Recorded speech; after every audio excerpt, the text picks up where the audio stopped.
Just because you've had a good 13-year run doesn't mean that there's not a young lion who's about to use podcasting and Clubhouse and LinkedIn and Instagram to take your business. You've got your perspective. I just want to be happy. Don't you want to be happy? Gary, big jobber, welcome to you. Thanks so much for joining us today. Really appreciate it. Big fan. Thank you. Thank you. And, I really want to echo the Q&A part. I'll set it up right now. I know the timing we have, and I'll do my 15 to 20 up front. But, I was saying to my dad, right, because my kids are on spring break, so my parents, and my dad, is really a construction man at heart. And I was giving him some context to the incredible audience that's watching right now. And we were laughing because he's like, well, I do a good job because I need all those things. I need HVAC, plumbing, landscaping, building, washing, all that stuff. And so, but what was really interesting about our conversation, which is where I'm going to start off with for this talk, is I really associate with this audience. I have a really kind of fun career at this point in my life, and I get to be in a lot of fancy rooms with a lot of high-tech thinkers and politicians and all sorts of stuff. And the reality is for many of you that don't know who I am, let me give you a little context and you'll understand why I connect so much with this audience. And then more importantly, how this combo I just had with my dad really ties into where I want to go with leadership and opportunity really for this audience. So I was born in the former Soviet Union. I came to the US when I was 3, lived in a very immigrant household. We didn't come from a whole lot. It was extremely challenging. Learning the language, not having money, being an 80s kid, first grew up in Queens, then Dover, and then Edison, New Jersey. So, blue collar stuff, kind of grew up in that life where at 5, 6, 7, 8, 9, 10 years old, I was outside 70% of the time, getting into fights, getting into trouble, playing sports, learning my way, learning how to interact with people. And I was always a very heavy entrepreneur. It was just in my blood. And what was in my blood was not only entrepreneurship, but much to the similarities of a lot of people on this call, a lot of hand-to-hand combat, shoveling snow, washing cars. By the time I was 14, my dad had lived his American dream and had gone from having no money and no language to owning his own liquor store, and worked his face off and had this store that I started working in. And, I would pack ice for 5 hours a day. I would stock shelves, carry boxes. I still have a pretty bad back. Soft tissue work, fascia.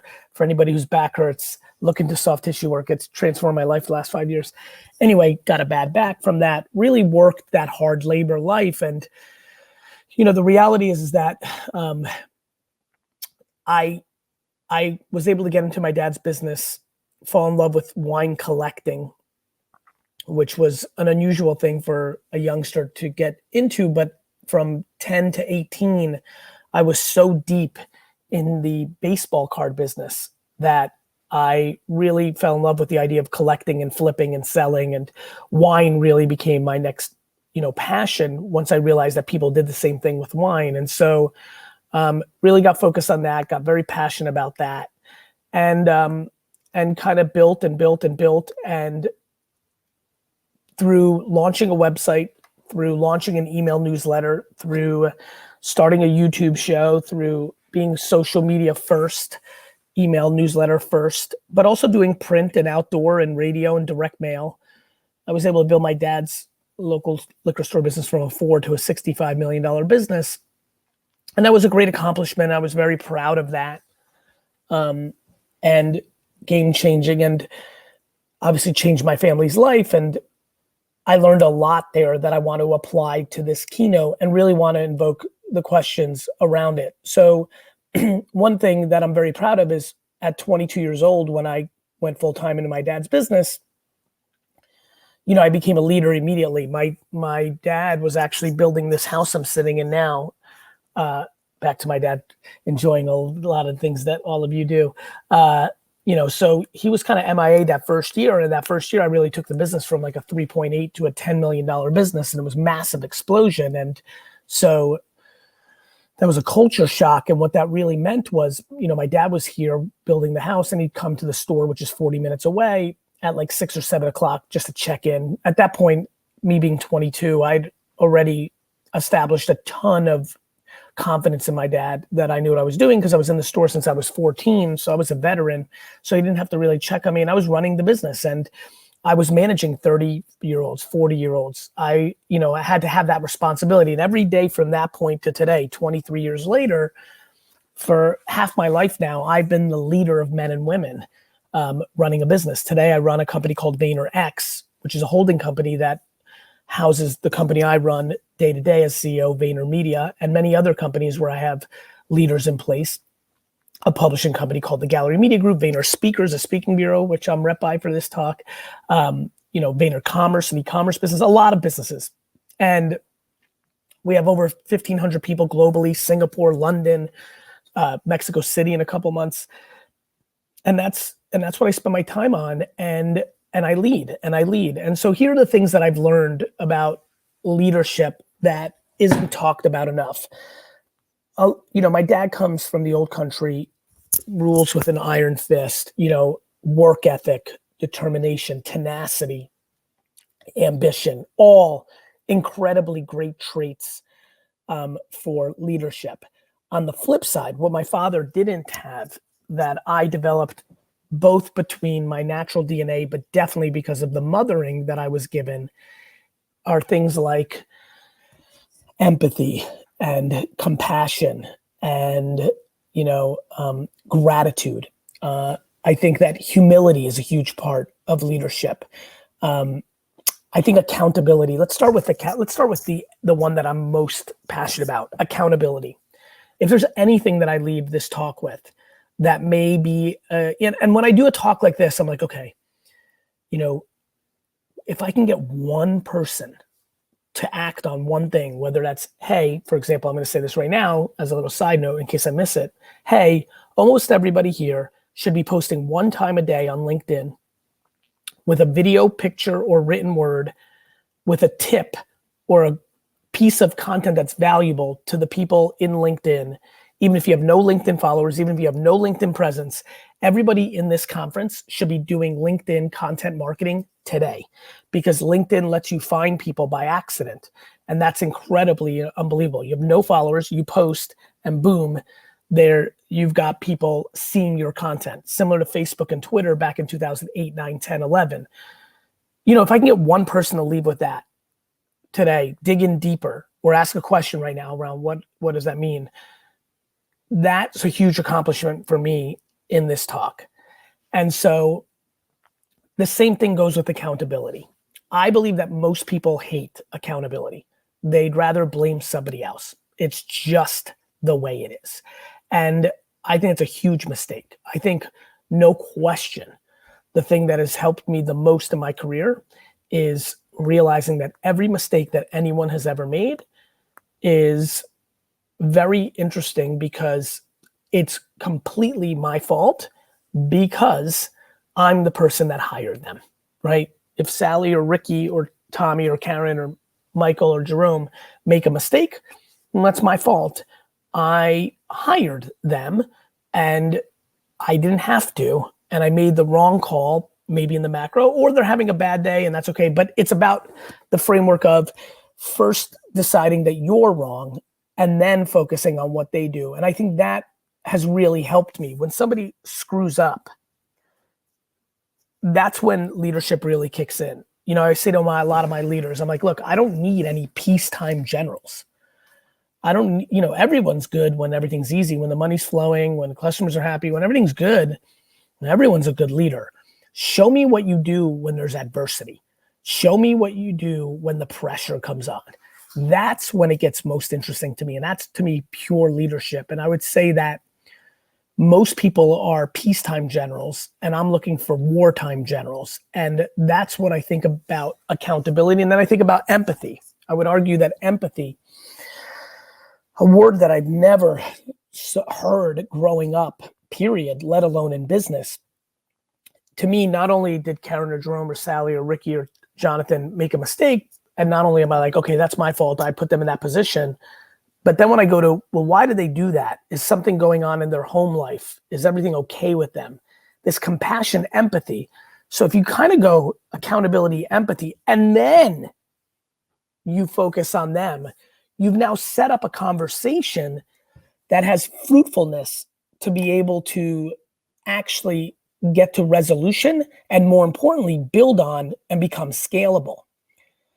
You know, I think about these ingredients a lot of like success.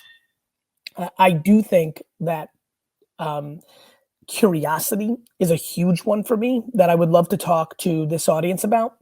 I'm very curious how curious all of you are. Have you spent time trying to figure out if LinkedIn can help, or does a podcast help? Or are you curious of like, yes, my direct mail or my print or my radio or my sales team has worked for my business, but this digital thing, you know, have you really gone there? Have you just written it off because you don't want to put the work in of 30 to 40 hours to become educated on these platforms? Or have you, you know, really spent those hours to be curious and say, could YouTube help my business? You know, I wrote a book called Crush It in 2009, and then more recently, 3 years ago, Crushing It, an update to that book. And it's shocking to me how much that book impacted this audience. I mean, I get plumbers and landscapers and, you know, building washers emailing me multiple times a year saying that they picked up the book and never thought about social media being the driver to their business. And I think leadership as set up, and I appreciate the way this talk is being set up, is by doing and having people follow your actions. It's hard to inspire your organization to be more progressive in its marketing if you yourself have not really gone there, aren't really about it, dismiss it, or kind of do it because you spent a couple dollars on it because you think you got to do it, but you really don't deep down believe in it. I think that's something you really need to pay attention to, and a huge mistake for a lot of family businesses and businesses in this ecosystem that I've seen over and over. A complete lack of curiosity, complacency. This is how we've always done it. This is what worked for me. I've only got another 8 years of this anyway, so who gives a crap? I'm not gonna need to learn this Facebook, Instagram thing. Huge mistake. You know, the entrepreneurship business, I think all of you know this. You know, I commend all of you to be on this. If you're on this, if you're seeing this, you've done it. You're in the very small group of people that have been able to stand on their own 2 feet, live their life on their own 2 feet. I commend that. I also remind you that it's a jungle out here. And just because you've had a good 13-year run doesn't mean that there's not a young lion who's about to use podcasting and Clubhouse and LinkedIn and Instagram to take your business. You know, history, the past, doesn't care about the current and vice versa. Just because you had a good run as being the guy in this neighborhood for this skill set doesn't mean that there's not somebody trying to take it and build a reputation and take market share. And so, you know, I'm very passionate around curiosity. I think it's huge. Now I'm going to segue before we go into Q&A. And I know I'm about 12 minutes in, which leaves me about 5 to 8 minutes left to talk. And then I want to go into Q&A. So please start gathering your questions around management, managing managers, social media marketing, things of that nature. But let me keep giving you some stuff. Let me be a little naked here and talk about something I've struggled with on stage. And as Garyvee, if you follow my content, this will blow your mind. I'm great at candor, right? I can be very candorous here in the Q&A. I'm about to be very candorous. I'm candorous in this. I'm very candorous as a character on Instagram. You know, my content, I mean, let me just see what I've posted recently. Like this school, you know, this school video, I'm very, very candorous. I'm very, very, very, very candorous, you know, as you can tell, and potty mouth and jerseyed out. But as a manager of people, I so struggled with delivering bad news that I danced. I was a little full of shit, to be frank. I couldn't deliver the, hey, Rick, you suck. at your job, let's fix this or this and that. I would dance, I would try to pep up, I would be pep rally, but I wouldn't be candorous. And then what would happen is I'd eventually be fed up and I would fire Rick and he'd be stunned because a week ago I'm like, go Rick, go, R-I-C-K, Rick. And then I'm like, and then on Friday, on Tuesday, I'm cheerleading squad. And on Friday, I'm like, Rick, we gotta let you go.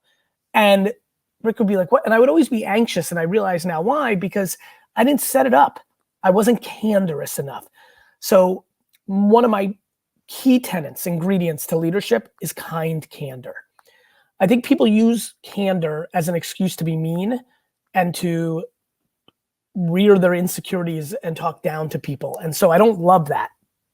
And which is why I call it kind candor, not candor. You have to be able to deliver feedback to people and you need to be kind about it. For example, one of the things I would say, look, Sally, in my opinion, and and I use this, unfortunately, this company is mine and it's my responsibility, unfortunately, to make a subjective call. From what I've seen and what I feel, unfortunately, I don't feel like you're very strong at this and we need to talk about it. So you're hedging the candor with kindness. Rick, you're just a pleasure in this office. You're bringing so much value to the office culture. I'm getting some complaints from the clients that you're missing some T's and missing some dotting of I's. We need to talk about this because if that keeps happening, it's gonna be vulnerability. You should maybe not be an account person. Maybe you want to be an HR, or maybe you want to do something like kind candor. Kind candor really matters.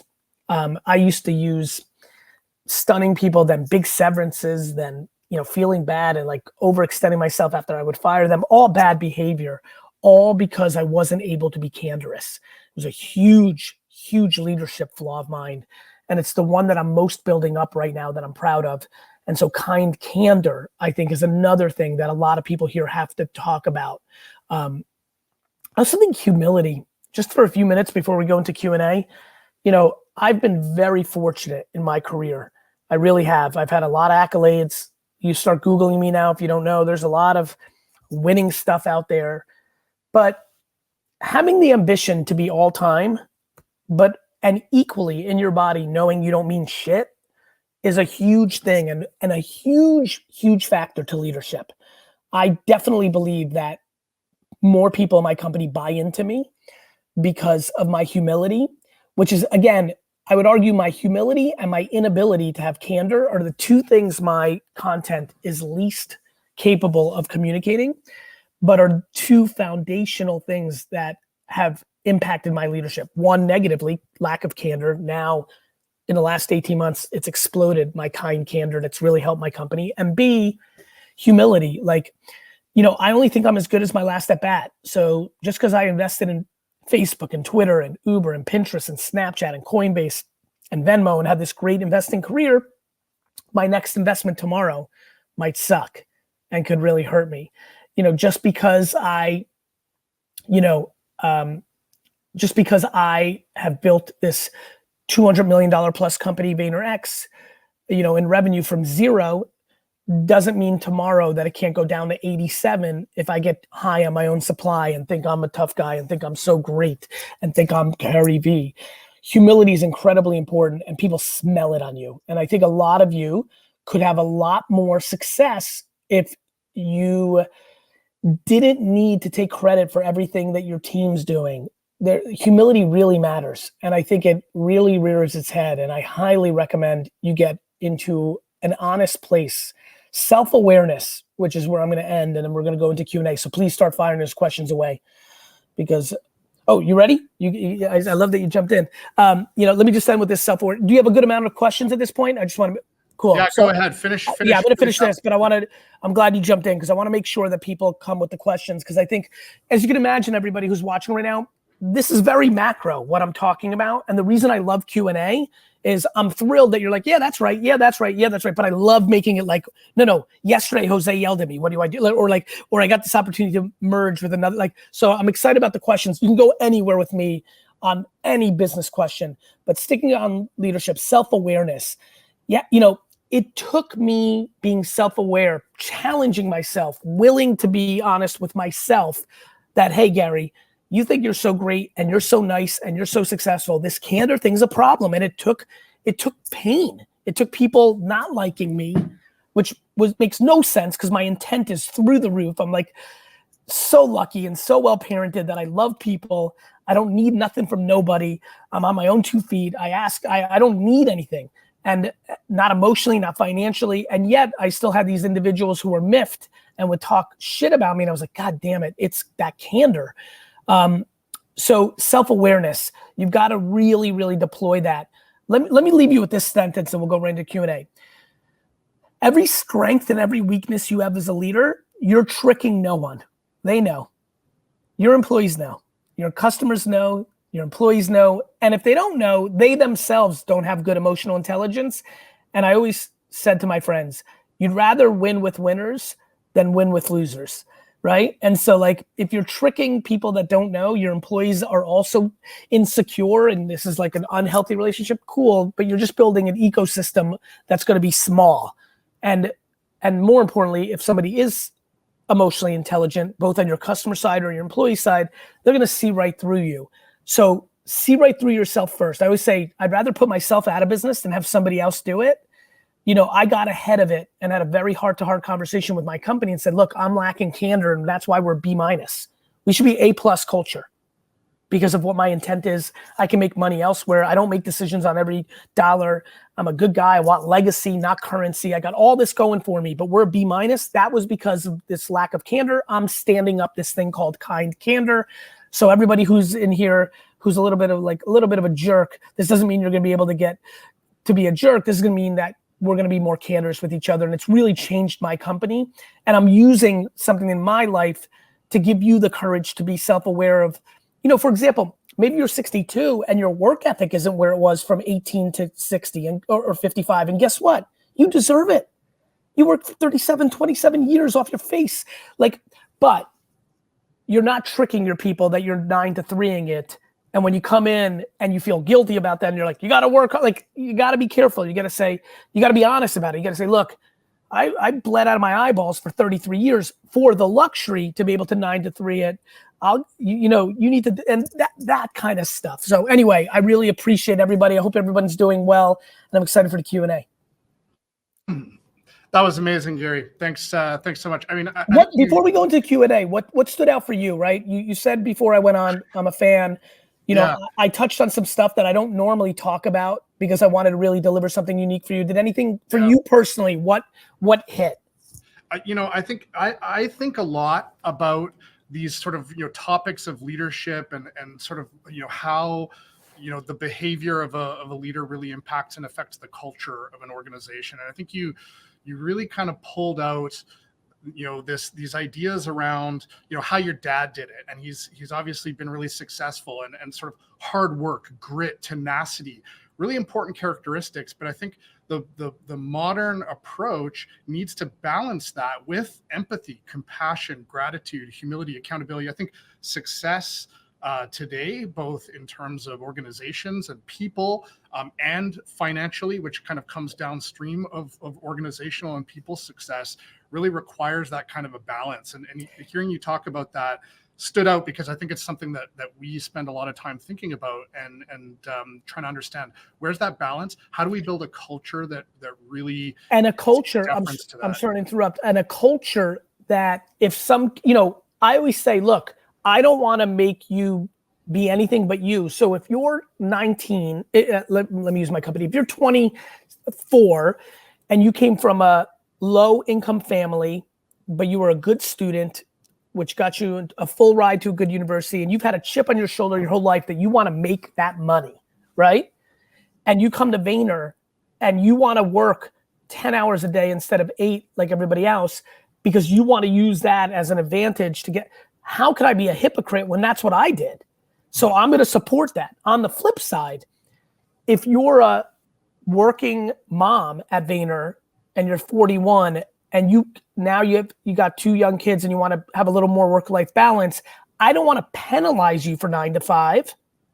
I'm going to judge you on the impact, not on, and I want you to feel just as safe. I want the 24-year-old that wants to bleed for a decade to build, and the 45-year-old guy or gal who wants work-life balance. Like, I want them to both feel safe in my ecosystem.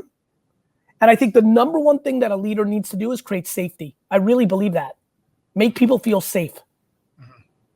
Yeah, that's great. I think we have way more questions than we're going to get through. Okay, we're going to go fast. Let's go. You have a great way of generating. I think the first one is, and I think this is great because I wasn't really aware of this history and hand-to-hand combat. I love that sort of characterization.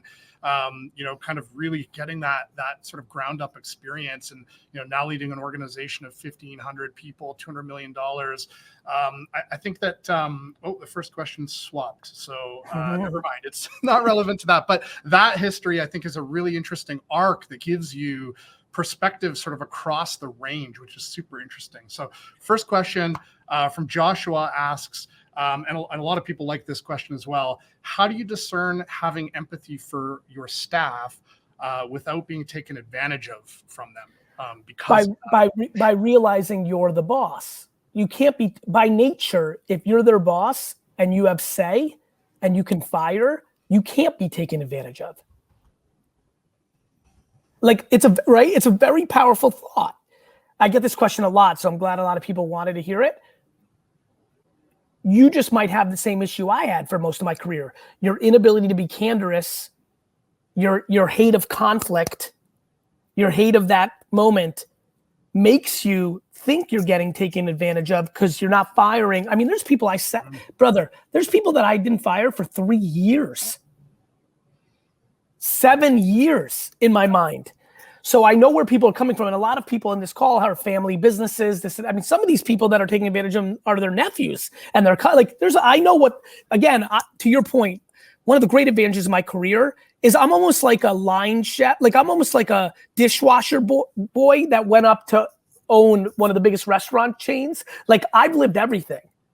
And so it gives me perspective, and I've lived in family businesses and in corporate. Like I've got a good breadth at this point. Small business, corporate, Silicon Valley. Like I'm happy where I'm at from a gray hairs perspective. I've been in a lot of rooms. So it's a great question, but let there be no confusion. You can't be taken advantage of. You're in control. By the way, in life, you can't. Most people say, Gary, my kindness gets me walked all over. I'm like, you're letting that happen. You know what's crazy? I know a lot of people do it to manipulate the outcome. They like to cry that they're being taken advantage of, but they're equally in a manipulative relationship. And they, for example, they'll use it as an excuse to not give people a raise. Yeah. Like there's a lot there if we're going to get real with each other like we are right now, So rest assured, if you're the boss, you can't be taken advantage of because you can fire the second you're fed up with it. Yeah, I think it comes back to accountability and the point you make there. I mean, yes. if that happens, like that's first you. thing you should ask is whose fault is it? It's probably No, it's everything in life is your fault. And when you understand that, life gets awesome. That doesn't mean that the government doesn't do crap. That doesn't mean that there's not sexism and racism. That doesn't mean that your dad wasn't an alcoholic.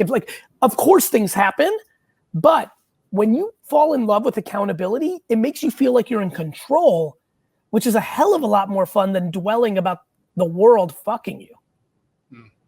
Yeah, it's a great point. Okay, Daryl asks, how do you attract great people to unsexy industries? We're looking for young, hungry salespeople, but really having challenges competing against local tech sales market that offer sense. These really kind of hot industries, exciting environments. How do you balance that? How do you figure that out? You have to storytell. You have to put out content. And you have to put it out on LinkedIn. You have to put it out on Instagram, and you gotta give them what you got and say, look. I'll give you an example. A boss that's charismatic in the video, who's like, look, I know there's some hot stop, companies here in Milwaukee. Big shout out to tech. But look, we are an awesome environment. We have a great family environment here. You can make a ton of money. You can learn your skill sets. This is a great place to craft your skill. We have a 50-year track record. You can train up, learn your skill. And then if you want to do other things, cool. Like you got to make it about them, not about you. And too many people are like, oh, this is like everybody's angry old men. That's bullshit. The tech, they try to shit on it. They're like, that tech's not going to be around in a couple of years. It doesn't work. It's all defense. You have to go pure offense. We have this. and then you make up stuff. Look, maybe you create a super bonus. I gave a friend a tip that crushed for him. I was like, make up something called the super bonus this year and make content around it. He got a ton of salespeople because of it. He just invented a ad hoc bonus at the end of the year that if there's a certain number, and it worked. What was even crazier is, and then it was hit. He made it up as outer space and they hit it, which, really taught him about carrots and ambition. And so my overall answer is content and offense. Yeah. Speak on your strengths, family, business, family environment. You can really learn here, tried and true, 30 years, 20 years, I'll care, not, like that kind of stuff. That's great. Yeah. Get off the defense, get on the offense. I think that's listen, back to everybody who's watching right now. Yes, you're not building the next Instagram, but you have a sustained business that's real. And again, lean into human stuff.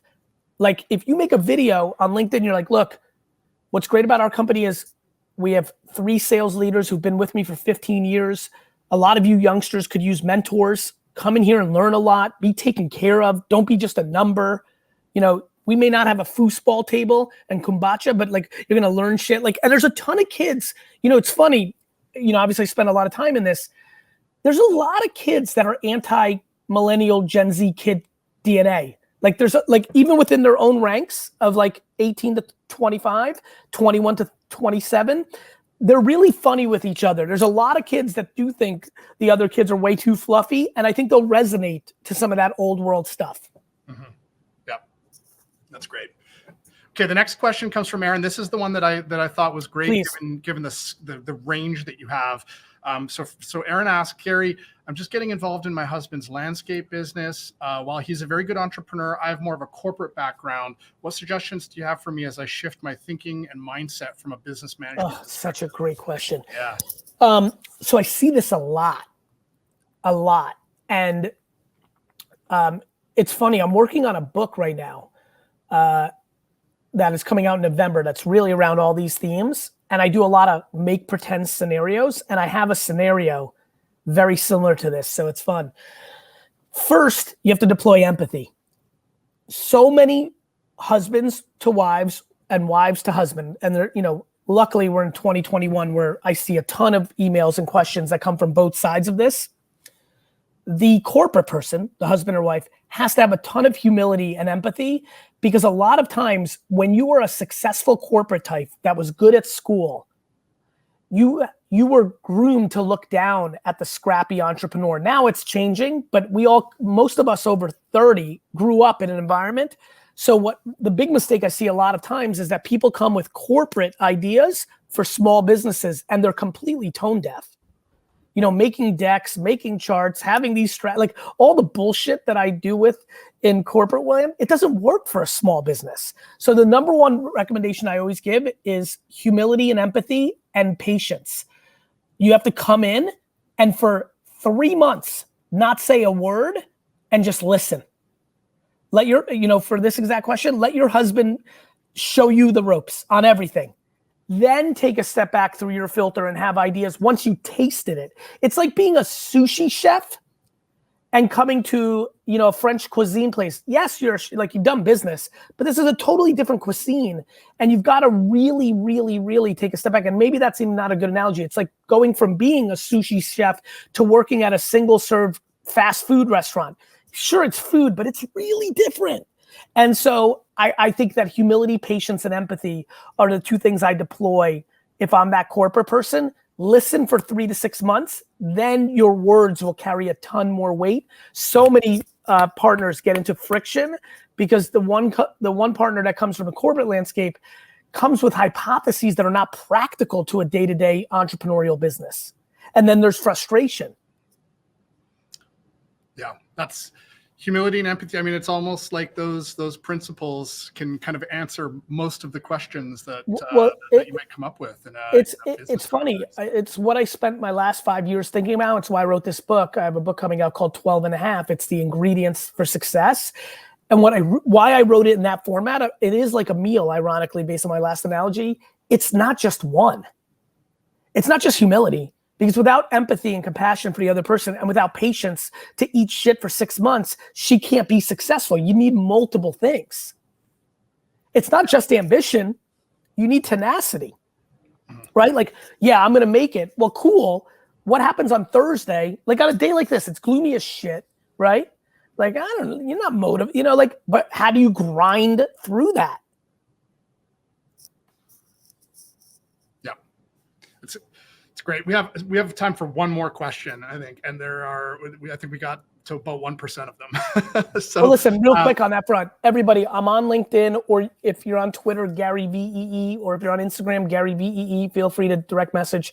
I'll try to get to some, but go ahead, my friend. Awesome, thank you. So Christine wants to know, she is, badly wants to get more confident in short videos for their business, for social media. They own an exterior cleaning company. They've got great relationships with their employees and their customers. But she's just really insecure, documenting all the great things that happen. How does she get over that? Where does she start getting more comfortable with that daily post, that daily tip? Living your life and making decisions based on other people's judgments is the quickest way to be unhappy. You know, like the real reality of this one is very simple. Do you believe at 88 years old, 92 years old, 94 years old, when you're kind of wrapping it up, do you honestly think that somebody leaving a comment on your LinkedIn or Facebook video that said you're ugly or that was stupid or you're wrong, do you really think that's going to carry weight? Think of it as this way. Everybody on this call got made fun of in 2nd or 3rd or 4th grade, 6th grade about something. Is that something you're really like carrying today as like this devastating moment? The answer is no. And so I just try to encourage people based on real life that, you know, your aunt or your mom or your uncle or your best friend or a former employee or your neighbor or your high school friend's joke or insensitive comment on your video, or the lack of any comments. This is back to humility, brother. I did 50 to 100 episodes of Wine Library TV before anybody gave a shit. I had humility and I had tenacity. I knew it was right. You asking this question to me, you know it's right. You know these videos will help your business. Who cares? Like, again, people worry about their looks. People worry about them stumbling on words. Like, it just doesn't matter. And I have to, you know, this is why I put out content every day. Like, it's like I'm trying to beat this into people's head. Like, really? Like other people's judgment? When people leave negative comments on your content, that's a reflection on their unhappiness. Think about that. This is a person who has time. Like, I don't have time to do anything. People have time to go to somebody else's page and try to make them feel bad. That's deep pain. When you're trying to tear down other people, you are in deep pain. The end. The end. That's the empathetic answer. Again, those principles. I mean, have empathy for that person. Like, why are they spending their time that way? It's always about the other person. You focus on your stuff. Do what you want. All the good and bad, or, you know, I'll leave with this. You want a really good way to deal with booing? Stop getting high on the cheering. What has absolutely kept me in a great place is I get a lot of cheering. You know, I'm very grateful. I get stupid levels of accolades on a daily basis. You know, I'm proud to say I think they're warranted based on how I navigate, but I don't believe them, and I definitely don't hear them. And what I mean by that is I don't think I'm special. I think I'm trying to give, which people react to. And then I think when you don't hear the cheering, it's a lot easier to not hear the booing. So stay in that middle place as you navigate your leadership, your teamwork, and definitely your content. And content is the breakthrough for everybody here. I have no idea what the rest of the agendas are and talks, but please, my friends, make videos, show people your work. You're not giving away secrets. Your competitors are not going to steal it. Get yourself out there on Facebook and LinkedIn. It will change your business. It's great. And by the way, one last thing, if you're funny, and or if you have 8 to 20-year-old kids and you're willing to, you know, I do, but we don't share our personal life. But if you want to, and you do, TikTok, if you could be the funny landscaper, if you could be the funny plumber, I mean, if you can dance, I'm being really serious here. You would be shocked how the world actually works. You know? People love it. Awareness. Connect. They're like, oh, who is that? They go on your profile. They're like, wait, I'm in Buffalo. Let me DM this guy. Hey, I love your videos. By the way, I have a major, issue with my well. It's how it works. Yeah, it's awesome. Okay, Cheers. that's all the time we got for Q&A today. Thank you, Gary. Thanks so much for helping us kick off the Jobber PD Day. I think, I think I can speak for the home service community, thousands of people that are watching today when I say that, we really appreciate these, words of inspiration, you kind of talking to this piece of the small business community. I think the entrepreneurs you spoke to today, they're often overlooked when people talk about small business as a category. Everyone's talking about restaurants and stuff like that, and you're helping to change that. So thank you. Thank you. And real quick, because I see people using the hashtag JobberPDay. Denise, thank you so much for saying that. And Jacob said, how do you incentivize employees within a small business with limited resources? I know I don't want to go too late, but I just want to give one last nugget. It's through the emotional relationship. When I had nothing to give, when I only had 10 employees, I gave my friendship. I gave my heart. I gave who I was as a human by being a friend. It's not just about money or empty promises. One day you're going to own a piece of this business. It's like, there's just other things that you can do. Start a softball team, right? Like, there's like things, like there's clever things. Awesome. Cheers, everyone. YouTube watcher, what's up? It's Garyvee. First of all, thank you so much. I hope you're doing super well during these times. I also want to ask you, please subscribe, because my commitment and exploration of YouTube is about to explode. Stories, polls, more content, more engagement, more surprise and delight. This is the time to subscribe. I hope you consider it, and I hope I see you soon.